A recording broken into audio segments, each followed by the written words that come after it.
So ఇదైతే మరిగిపోయిందండి. Mutton కొంచెం బాగా మరిగిన తర్వాత మనం రైస్ అయితే వేయాలి. రైస్ కూడా వేసేస్తున్నారు. అండ్ దీనికి ఎంతసేపు మనకి మసాలా వాటర్ పోసిన తర్వాత మరగాలి? అండ్ రైస్ ఎప్పుడు వేస్తారు? 1.5 hour madam. 1.5 hour piece check చేసుకొని తర్వాత ఇచ్చేది. ఓకే, కొంచెం ముక్క ఉడికిన తర్వాత ఉడికిందా లేదా అని చూసుకున్న తర్వాత రైస్ వేస్తారనమాట. అవును. పైన ఆయిల్ చూసారా ఎట్లా తేలుతుందో. ఇందులో నెయ్యి కూడా బాగా ఎక్కువ వేస్తారా? వేస్తాం మేడం, నెయ్యి. దీనికి ఆయిల్ ఎంత పడుతుంది, నెయ్యి ఎంత పడుతుందండి? ఆయిల్ వచ్చేసి 13 లీటర్లు, నెయ్యి వచ్చేసి 6 లీటర్స్. 6 లీటర్స్. ఓకే.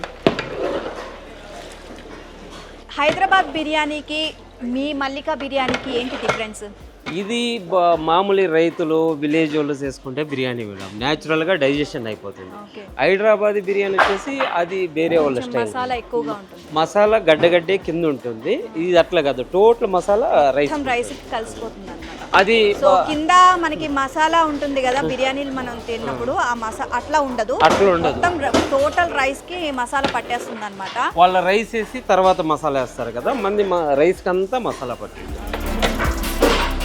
సో ఇది ఈజీగా డైజెస్ట్ అయిపోతుంది అని చెప్పేసి, అంటే డైజెస్ట్ అవడానికి చూడండి మేడం, ఈ కొత్తిమీర ఇదంతా ఉండదు కదా, ఇది ఫైబర్ కంటెంట్. ఇదంతా డైజెషన్ ప్రోడక్ట్స్. అవి కడుపుకు పోతే కన్నా న్యాచురల్ గా డైజెషన్ అయిపోతుంది. ఫైబర్ కంటెంట్ ఉంటే డైజెషన్. మసాలా ఎక్కువ ఉన్నా సరే కొంచెం మంట అట్లా. మసాలా అంటే ఇది డైజెషన్ మసాలా ఉండదు కాబట్టి తొందరగా డైజెషన్ మసాలానే. ఇది సపరేట్ గా చిల్లీ పౌడరు, శొంఠి వెల్లుల్లి కాదు, ఇది న్యాచురల్ మసాలా. ఇంట్లో చేసుకుంటాం కదా అట్లా మసాలా. ఆ సీక్రెట్ మాత్రం చెప్పరు. సీక్రెట్ అంటే కొంచెం సీక్రెట్ కష్టపడి ఈజీగా వెళ్ళిపోకూడదు అనేది. ఇప్పుడు ఎంతవరకు అయిపోతుంది, మనకి ఎంత టైం పడుతుంది? ఇక 15 minutes. 15 minutes. మనం స్టార్ట్ చేసిన దగ్గర నుంచి మనకి బిర్యానీ కంప్లీట్ అయ్యేంత వరకు ఎంత టైం తీసుకుంటుంది? ఒక్క బౌల్ 2 hours. 2 hours. సో ఒక్క గిన్నె మనకి 2 hours లో బిర్యానీ కంప్లీట్ అవుతుంది.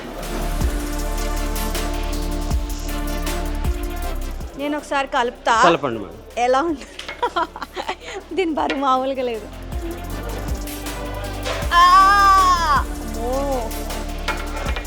ఇది మగవాళ్ళకే అవుతుందండి, మన వల్ల కాదు.